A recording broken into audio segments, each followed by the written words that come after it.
L'émission qui suit a été réalisée par les membres de la communauté avec l'aide de Télé Cogeco.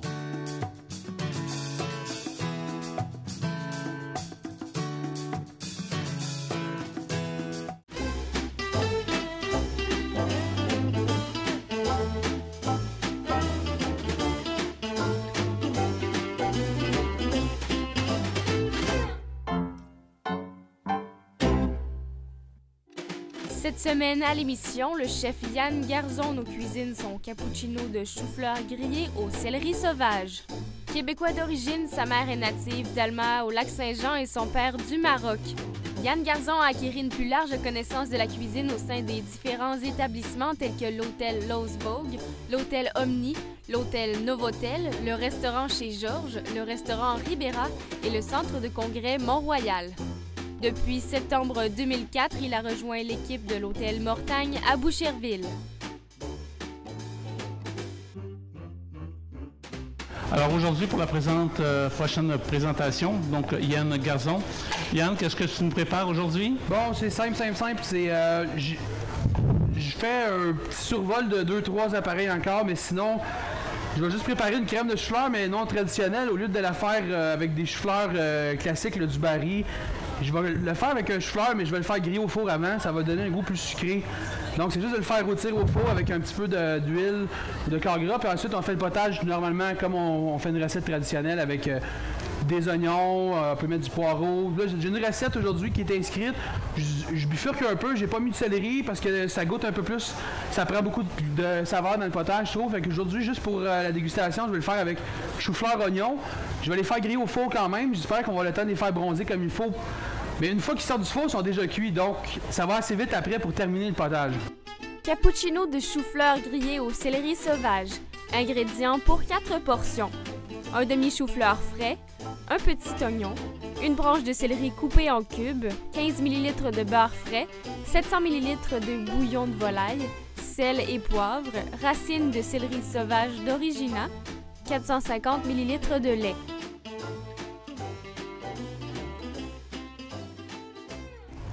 Chou-fleur 100% Québec, ok, je vais le montrer en caméra, c'est important, un produit du Québec.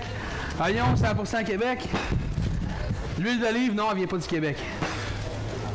On fait pas pousser d'olivier encore. Non, peut-être un jour, mais... C'est-à-dire, il y a quelques oliviers, mais ils n'ont jamais le temps de faire d'olive. Avec un bon réchauffement de la planète, on va peut-être venir à bout. Alors, vous voyez, comme toujours, l'ensemble des chefs, règle générale, sont très prisés des produits du Québec. Et actuellement, on est en plein de la saison, donc c'est le temps ou jamais d'en profiter, de les utiliser au maximum. Oui, moi ce que je fais à ce temps-ci d'année, c'est j'en profite pour faire un peu de stockage. Il y en a qui font du canage, moi aussi j'en fais. Des cornichons, ma femme du ketchup, les tomates. Profiter de la fraîcheur pendant qu'elle est là, la mettre en pot. Et puis pouvoir en consommer pendant le reste de l'année. Mais il y a aussi de la congélation, les haricots. C'est bon d'en profiter pendant qu'ils sont là. Au niveau marinade ou conserve, il y a une variété de préparations qui peuvent être faites et c'est vraiment la saison d'en profiter. Même chose que pour les fines herbes, beaucoup vont travailler les fines herbes, les hacher, les mettre avec les couvrir un peu d'huile, les faire congeler, donc ce qui vous permet d'avoir des herbes fraîches durant tout l'hiver. Ça devient intéressant. Dans des cubes à glaçons, pour faire des portions de purée de persil, basilic. Oui, madame? Oui. Oui. Pratiquement tout se congèle, hein. Faut juste le faire dans les bons contenants. Des sacs de congélation pour pas brûler les aliments. Ça se congèle très bien, oui.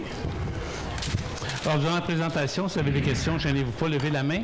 Et comme on n'a pas toujours la facilité de bien comprendre ce que vous dites, surtout si vous êtes un petit peu loin, il y a mademoiselle ici qui a un micro pour vous permettre d'exprimer vos questions. Alors, si vous avez des questions, c'est le temps d'en profiter. On est là, ça nous fait plaisir d'y répondre. Et c'est un avantage pour vous. Ah, excuse. Le céleri sauvage d'Origina, c'est quoi? Le céleri sauvage d'Origina, c'est un des produits que je vais vous expliquer pendant que... La compagnie d'Origina, c'est une compagnie qui est située au nord du lac Saint-Jean. C'est une coopérative agricole qui utilise des produits forestiers de la forêt boréale. Donc, il y a plusieurs aromates qu'on commence à découvrir en cuisine qui viennent de nos forêts, qui sont cultivés. Justement, c'est la saison de plusieurs d'entre eux. C'était la saison pendant l'été. Ils sont séchés, déshydratés, puis ensuite on les met en pot, puis on peut les utiliser pendant l'année. C'est des aromates qui vont s'apparenter soit sous forme de tubercules, ou de fleurs, ou de petits fruits séchés. Il y a toute une gamme, il y en a à peu près une quinzaine qui est disponible, puis d'Origina, on l'entend beaucoup présentement à la télévision, il y a des publicités qui passent, et puis je crois que Manon les a ici, les plaisirs de Manon, juste à côté. Sinon, vous pouvez les trouver sur Internet, il y a des points de vente. Je sais que chez Avril, les produits naturels, tout ça, ils les ont tous. C'est intéressant parce que ça donne une... Bon, on connaît tous les herbes de Provence, le thym, le romarin, on connaît toutes les herbes italiennes, la Méditerranée, on connaît les épices d'Afrique du Nord, tout ça, mais il y a aussi, on est en train de découvrir que dans le terroir québécois, il y a beaucoup d'éléments très intéressants. Par contre, il faut s'habituer, je dois vous dire que certaines de ces saveurs-là que j'ai trouvées un petit peu spéciales, je dirais pas choquant, mais ça donne un choc, c'est vraiment distinct, c'est rustique, c'est... Donc, il faut vraiment faire aller son imagination pour se dire, bon, OK, où est-ce que je vais l'adapter? Celui-là, j'ai trouvé que c'était le plus simple, premièrement. J'ai découvert ça il y a 1 mois et demi. C'est tout nouveau pour moi. Et puis, celui de la gamme que j'ai trouvé le plus intéressant, c'était celui-là parce que c'était quand même pas un goût trop étranger, parce que ça a vraiment un goût de céleri très prononcé, un peu, je dirais, à mi-chemin entre la céleri rave et la céleri branche. Mais je vais vous le faire goûter parce qu'à la fin, tantôt, je vais vous servir le potage dans un petit cop. Je vais vous mettre une crème fouettée, puis je vais vous en mettre un peu dessus râpé. Puis vous allez voir, le goût de céleri ressort. C'est pour ça que je ne l'ai pas mis en branche dans mon potage non plus, parce que on va avoir une subtilité dedans. Là, moi, je vais me servir d'un Thermomix pour faire la soupe parce que je suis paresseux. Pendant que je fais d'autres choses, ça va cuire, ça va mélanger. OK. La garniture du potage, on va utiliser un siphon. Le siphon, c'est un appareil qui est assez ancien, mais qui réapparaît dans les cuisines. On l'utilise beaucoup. On peut s'en servir même pour les soupes. C'est-à-dire qu'on peut servir un potage chaud qui va être quand même assez lié, d'une texture assez épaisse. Exemple, pomme de terre, poireau, quelque chose du genre. Il n'y a pas de problème de mettre un contenu chaud sous pression, d'abord qu'on ne dépasse pas 60 degrés Celsius. Sinon, il y a danger que la valve de sûreté expulse l'excédent de pression dedans, mais c'est pas dangereux, sauf qu'on va perdre l'effet gazeux, mousseux. Ce que ça va faire quand on va utiliser un siphon pour mettre un potage, c'est qu'à la sortie, il va être plus aérien. Aujourd'hui, je ne m'en sers pas pour le potage, je vais m'en servir pour la garniture du potage. La première fois qu'on s'en sert, expérimentez-le avec juste la crème 35. La crème 35, elle a une matière grasse, 35%. La matière grasse, c'est ce qui va permettre à la mousse de tenir à la sortie. La mousse tient grâce à un gaz, contrairement à ce qu'on pense, c'est pas du CO2, c'est du protoxyde d'azote. Et ce gaz-là fait juste une réaction de pression, donc à la sortie, les aliments vont gonfler et s'ils ont une protéine laitière crémeuse de gras comme ça, ça va garder son air. Sinon, ça peut être des produits de cuisine moléculaire, exemple du xanthane, d'autres texturants qui vont permettre aux bulles de rester et de pas éclater, donc de garder l'appareil à la sortie bien mousseux, bien gonflé. Mais aujourd'hui, je fais la base, c'est simple, c'est juste de la crème. On va juste l'assaisonner avec un peu de sel. Chose, quand on utilise ça, sel, sucre, toujours en utiliser moins parce que le gaz fait avec l'air qui est injecté, le gaz qui est injecté, ça fait rehausser beaucoup les saveurs. Donc, si on met un peu trop de sel, c'est trop salé. Oui. C'est combien la quantité de racines de céleri sauvage? Ça là, c'est pas dedans, c'est dessus la garniture. Donc, c'est avec une microplane ou une rampe, c'est y aller au goût. Vous avez juste à passer comme ça fait des fines... Ouais, puis je vous dis, là, c'est... Juste ça, là, pour une portion, là, je le sens d'ici, là. C'est ça, c'est très, très puissant, hein? Parce qu'il ne faut pas oublier qu'une fois déshydraté, les huiles essentielles sont restées captives dedans, puis c'est ça qui va ressortir après. Au contact de la chaleur, en plus, ça ressort encore plus. Non, pas dedans, à la surface. On pourrait quand même se servir de ça pour remplacer du céleri dans une préparation, puis vous allez avoir un goût de céleri. Par contre, vous n'aurez pas l'élément céleri, soit les cubes ou si vous le passez, là, je veux dire, dans un malaxeur blender, ben oui, vous pouvez prendre ça au lieu de prendre du céleri, ça pourrait être intéressant, mais la saveur est quand même différente, beaucoup plus puissante. Oui, madame? Si on ne possède pas de siphon, est-ce qu'il y a une autre alternative? Est-ce qu'on peut prendre tout simplement un blender ou un pied mélangeur. Si vous n'avez pas de siphon? Oui. Ben oui. Merci. Non, ça, c'est un gadget de cuisine. Vous savez c'est quoi l'avantage pour les cuisines de ça? Pour faire exemple la crème. C'est qu'on la met dedans, elle est toujours prête, elle est toujours là, puis elle se conserve longtemps. Si je monte une crème fouettée, puis je la mets au frigo en mise en place avec un papier film dessus, après 24-48 heures, elle commence à être moins belle, puis en plus, rentre, sort. Le produit se détériore, il y a une croûte qui se forme autour, puis on sait que la plupart des cuisiniers, ils sont comme...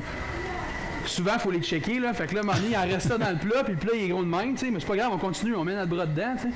Tandis qu'avec ça, il n'y a plus de raison. À un moment donné, il arrive, il pogne le fond, puis c'est vide. On le nettoie, on en fait un autre.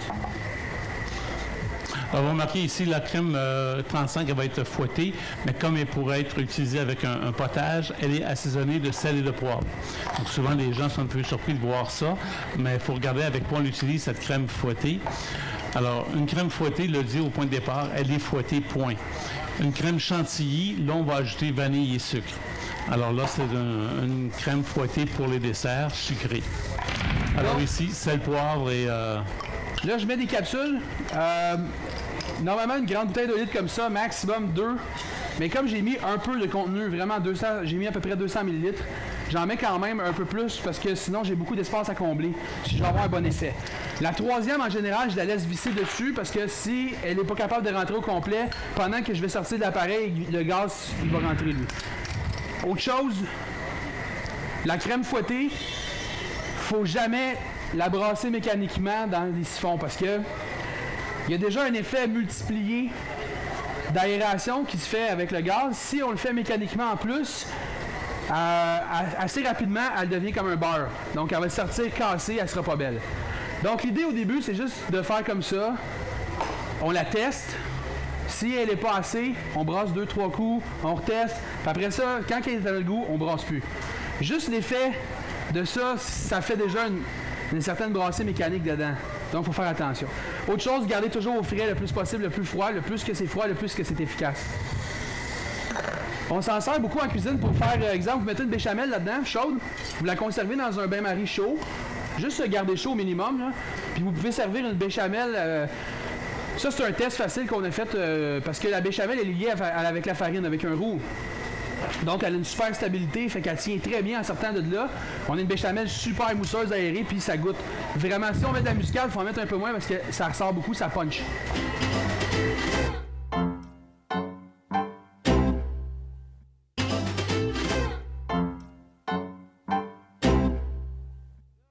Aujourd'hui, j'ai brusqué un peu les choses. Le four il est très chaud parce que je vais aller vite. Hein.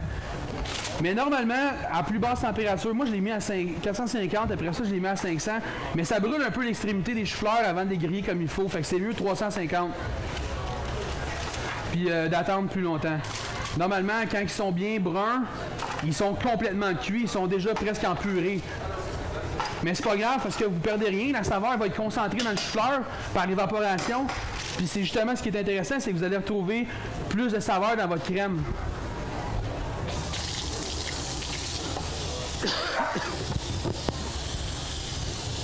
Alors, la cuisson Thermomix, c'est un appareil qu'on voit de plus en plus. En restauration, on le retrouve de plus en plus fréquemment également, mais aussi au niveau du marché de détail, du marché résidentiel, de plus en plus de gens. Ce n'est pas une pièce qui est donnée, mais qui est très avantageuse, très intéressante à plusieurs niveaux. Alors, comme vous voyez, ça va mettre en purée, ça va cuire, ça fait tout dans une même étape. Ça fait beaucoup de choses, puis en plus, ça parle pas.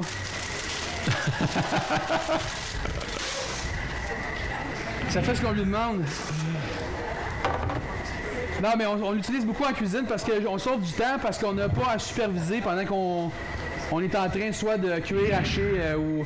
On peut faire plusieurs opérations. Ce qui est intéressant, c'est que ça pèse aussi. Donc, on peut faire une recette au complet sans... utiliser plein de contenants parce qu'on peut peser, surtout en pâtisserie, un ingrédient après l'autre. C'est sûr que le bol est limité à 2 litres.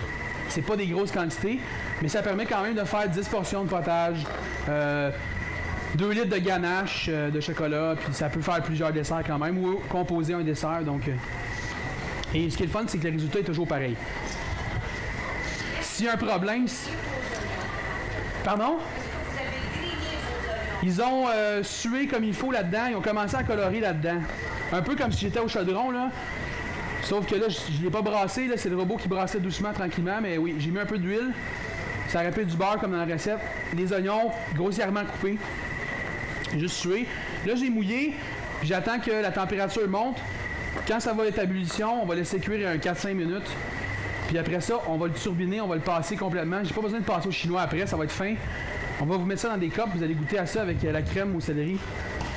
Puis on en fera fumer, ceux qui veulent goûter à potage fumé. Ça fait bizarre, mais c'est bon. Alors, ça fait partie des nouveautés ou des curiosités de la cuisine. Oui. Dans les bars, c'est très fun aussi pour les drinks.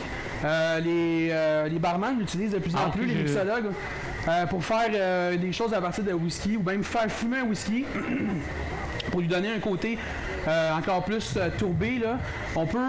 Il existe une petite fenêtre avec l'embout en caoutchouc qui s'insère, qu'on dépose sur le verre. Puis le tuyau descend dans le whisky, puis là, la fumée va vraiment rentrer en contact à l'intérieur du whisky. Après ça, on le retire, puis là, on a un whisky qui a un goût plus fumé. Donc, comme vous voyez, je suis pas dans le jus avec ma recette.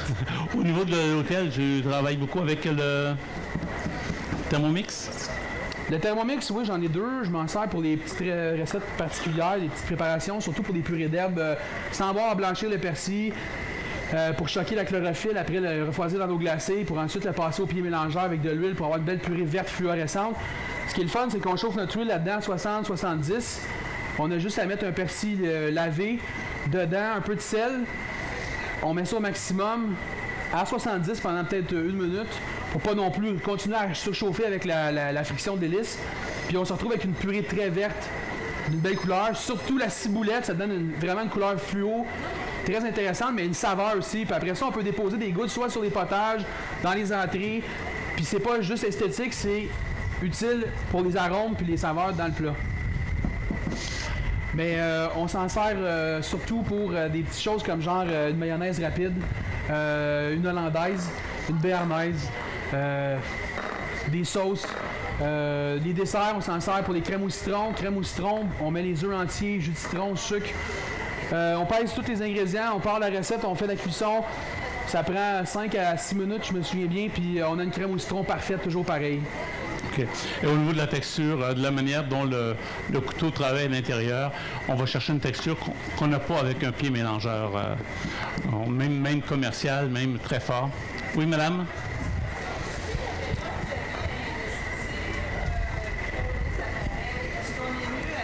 Thermofix ou avec la cuisson l'autre? Je peux pas répondre à ça parce que c'est deux choses complètement différentes. Hein. Ça cuit, mais ça fait pas de cuisson sous vide. Ça, c'est un concept. Ça, c'est un outil qui rassemble plusieurs fonctions en une. Donc, c'est deux choses différentes. C'est une bonne question, là. Ben, moi, je vous dirais les deux.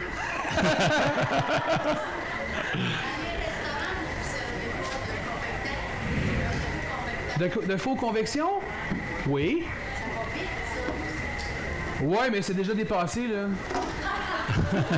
Parce que maintenant, on est rendu avec des faux combis depuis quelques années, là, depuis déjà une bonne vingtaine d'années. Les faux combis, ça combine la convection, mais plus rapide parce que c'est une turbine, avec la vapeur. Donc, on est capable de cuire à des températures précises parce que c'est un ordinateur qui contrôle la température, avec une sonde pour insérer dans la viande pour être sûr que notre température à l'interne elle est parfaite, plus l'humidité pour pas perdre de volume à sécher la pièce de viande. Fait que là, on est rendu loin, là. On n'est même pas ça encore. Il y en a dans les maisons. Présentement, je sais que Bosch, puis je pense une autre compagnie européenne, font des faux combis pour la maison. Sauf que c'est dur d'accès, c'est quand même dispendieux. Là. Puis on parle aussi quand il y a une machine avec de l'eau, on parle de machines avec des problèmes souvent. Technique, là, je parle, là. Donc là, on va... en attendant, je vais couper ça.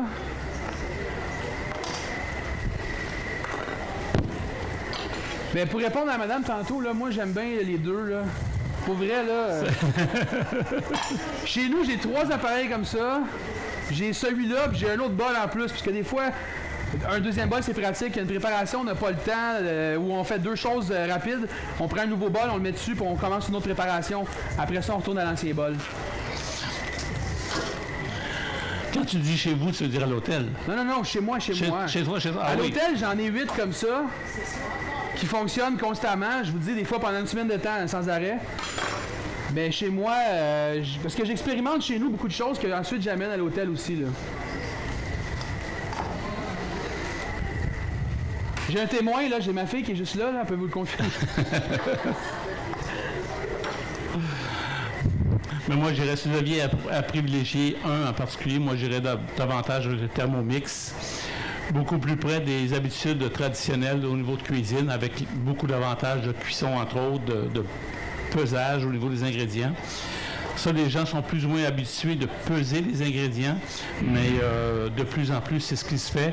On retrouve de plus en plus de recettes avec des poids et on peut trouver facilement aussi des petites balances pour peser les aliments au gramme près. Donc, c'est une approche qui se popularise au niveau résidentiel. Et le Thermomix vous donne beaucoup de facilité au niveau d'utilisation.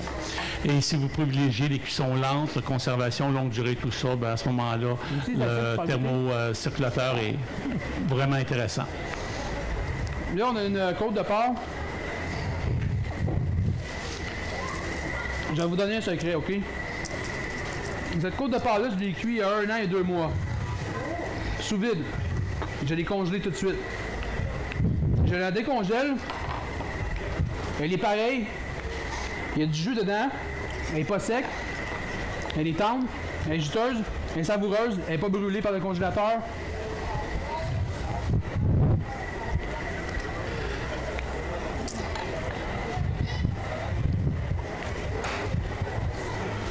Faut payer derrière? Oui. Est-ce qu'il y en a qui veulent goûter? D'autres cuillères dessus, oui.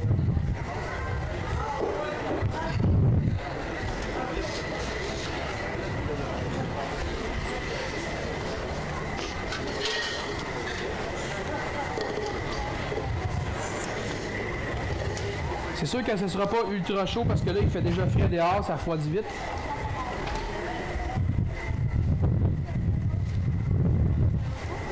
Ah. Oui, ça. Tu vas prendre des fourchettes ou des cuillères, un des deux.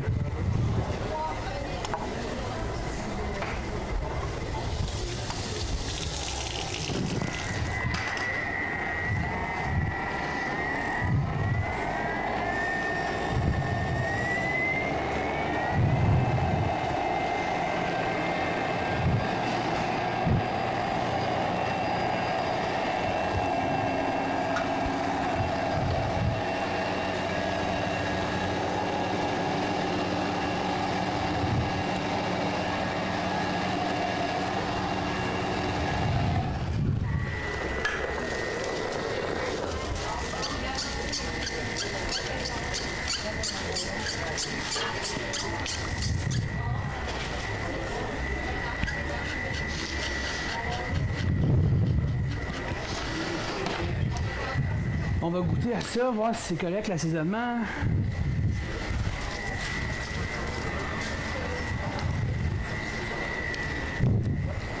Alors, durant les 2 journées de présentation, c'est-à-dire hier et aujourd'hui, on a la chance d'avoir une assistance d'étudiants de l'école Vatel, l'école de formation en hôtellerie au niveau gestion et commerce.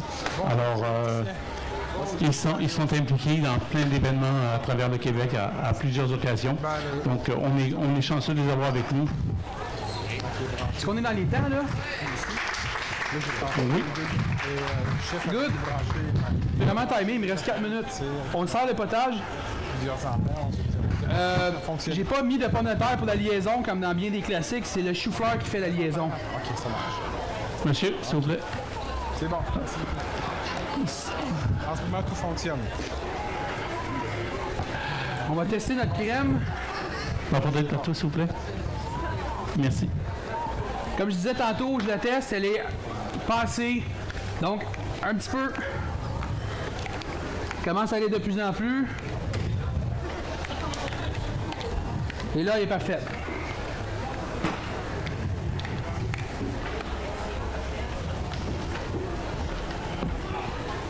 Ça fait un peu haut pour déposer. Peut-être si je me mets comme...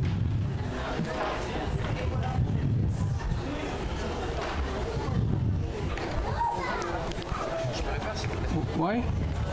Tu peux aussi les couler. Moi, je vais mettre la crème fouettée. Si jamais vous avez des questions, levez la main, je vais vous passer le micro. Je vais attendre que tu aies fini pas mal pour...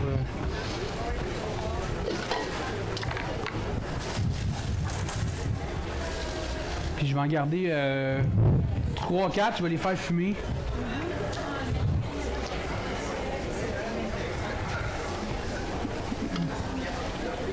OK, c'est beau. Mathieu, je vais te laisser.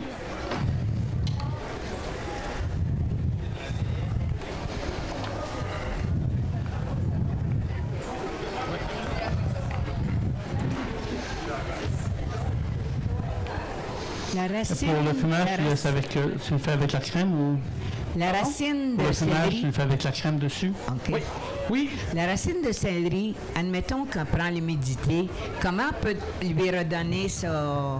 Est-ce que ça se fait ou pas? Sûrement, mais c'est une bonne question. Est-ce que ça serait au four? Mais c'est quand même tellement... C'est comme un bout de bois, là, présentement. OK. Tellement déshydraté que... J'imagine mal que ça peut prendre tant d'humidité. Oui, Là. écoutez, Vraiment, ça- à moins de l'immerger dans l'eau, là, OK. il va quand même toujours avoir un aspect séché. Donc, attends. Merci.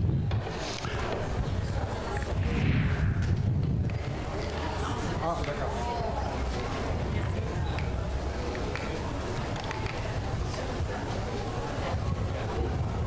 Puis attends, il faut mettre le céleri. Moi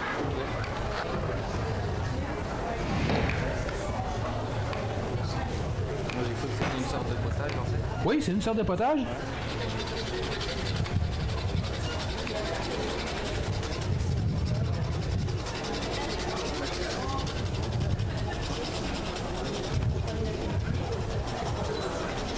Et voilà.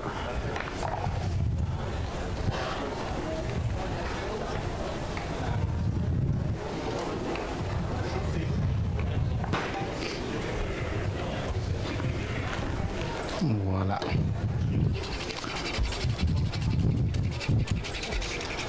J'ai débranché ta machine, si tu veux. C'est correct? Ah, tu peux mettre la...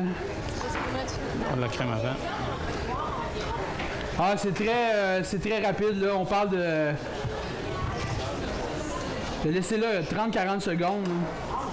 J'ai une petite cloche, là. Alors, on en est à la dernière étape des présentations de Yann. Merci beaucoup, Yann. Je pense que...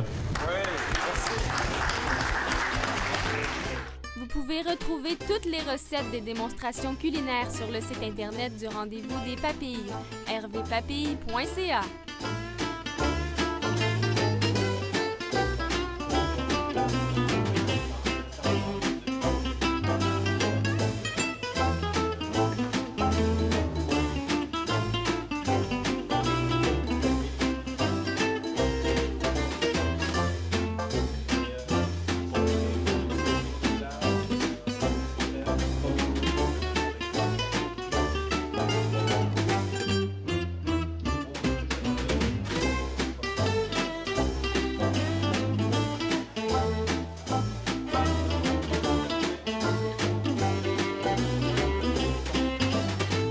Télé Cogeco, un service exclusif aux clients de Cogeco.